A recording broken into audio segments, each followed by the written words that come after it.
Doom Patrol is one of those shows that I feel like more people should be watching.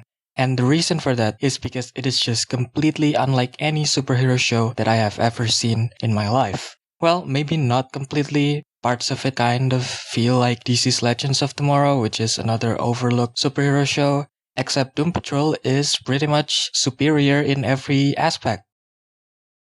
Anyway, in this video I'm gonna tell you why I love this show so much and why you should watch it. I guess I will mainly talk about Season 3 because that's the most recent season, so that's the one that I remember the most, but most of this stuff also applies to the early seasons as well.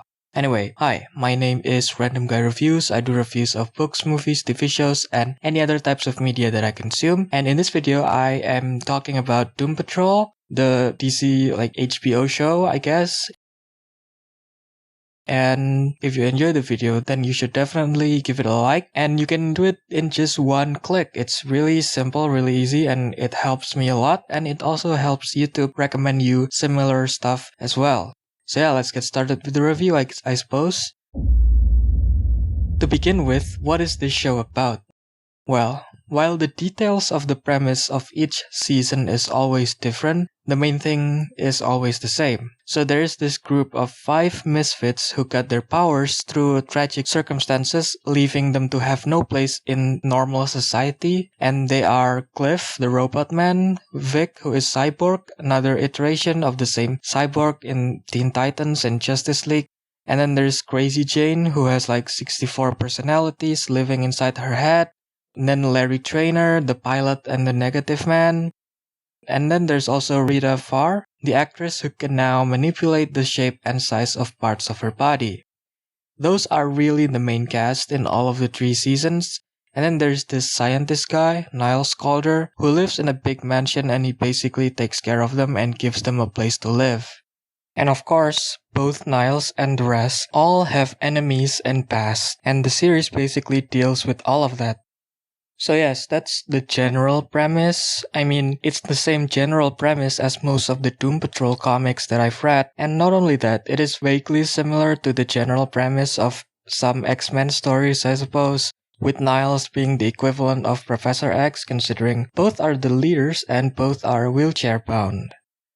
Anyway, now that we know what the show is about, you might be wondering why I like it so much. Well, before I get into how it's good, I want to go a bit into how it is so different than most superhero shows that I've seen. So one of the most basic aspects of any superhero story is the fight scene or the action scene. In many superhero stories, these scenes act as the climaxes to either the episodic stories or the bigger story arcs. And while obviously Doom Patrol still has this, however, most of the time it resolves conflict and story arcs in a different way. And even when it does have fight scenes, it always does it in such a ridiculous and over-the-top manner that it still separates itself from most fight scenes in other superhero shows or superhero stories. That is because a lot of the conflicts in Doom Patrol is purely character-based instead of plot-based.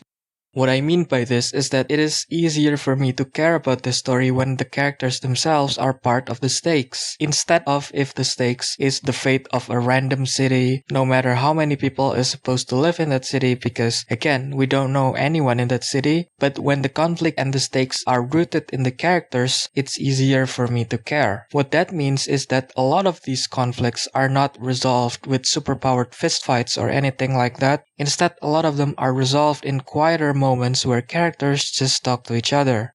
And this creates a lot of opportunities for the characters to be dynamic and always developing, so that I was never really bored with any of them. So that's the thing that it does different mainly, and this show does that thing really well. Let me elaborate.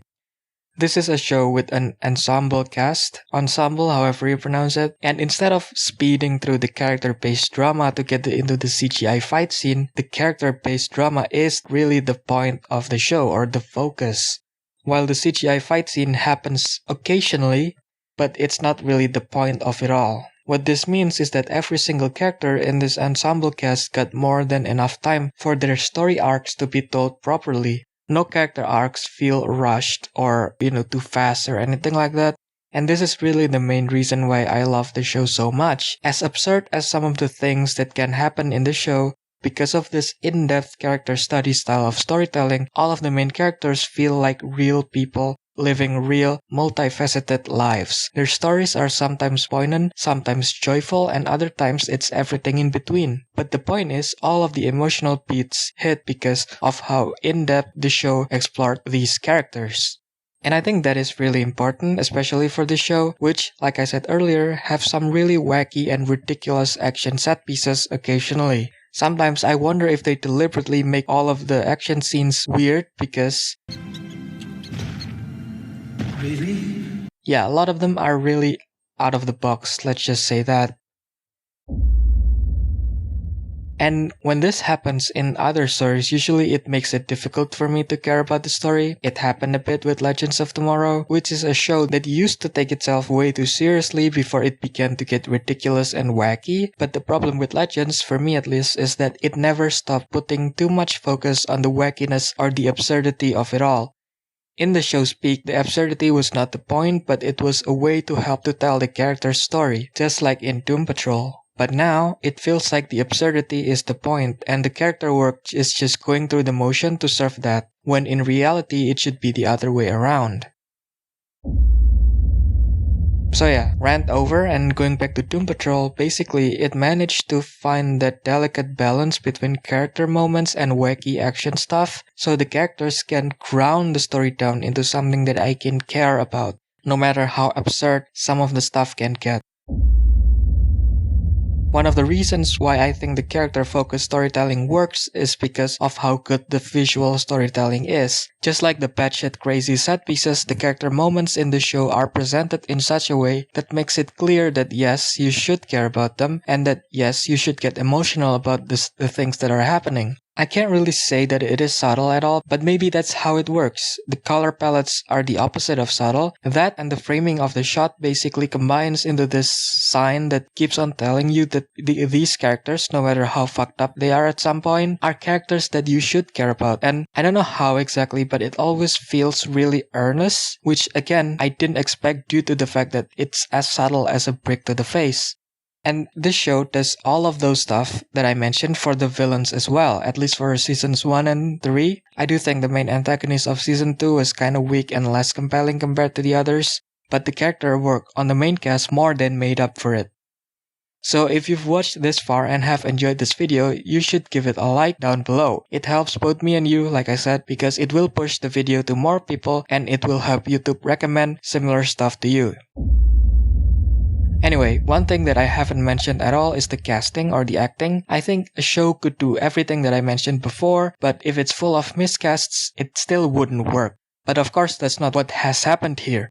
Literally everyone on the main cast is amazing on their roles. The standout to me is Brendan Fraser as the voice of Cliff Steele or Robot Man. He has this bitter has-been trying to be relevant again thing going on for him that is just portrayed so brilliantly using mostly only his voice because the robot body is not very expressive. And when he does appear in person in the flashbacks, it gives another layer to the character. Actually, the flashbacks in general does that. There's so much to unpack in these characters' pasts, and the show does a good job in showing how they are now and how they were before, all with perfect pacing, never staying too long in one. So yeah, that's really all I have to say about the show. It's brilliant, I wish more people know about it, and I wish more people watches the show. But honestly, I'm glad that we've got 3 seasons out of this so far.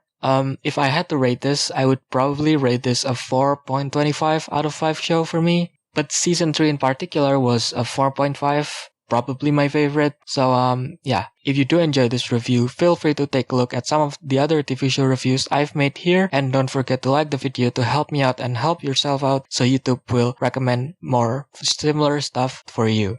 And yeah, anyway, thanks for watching and hope you have a good day.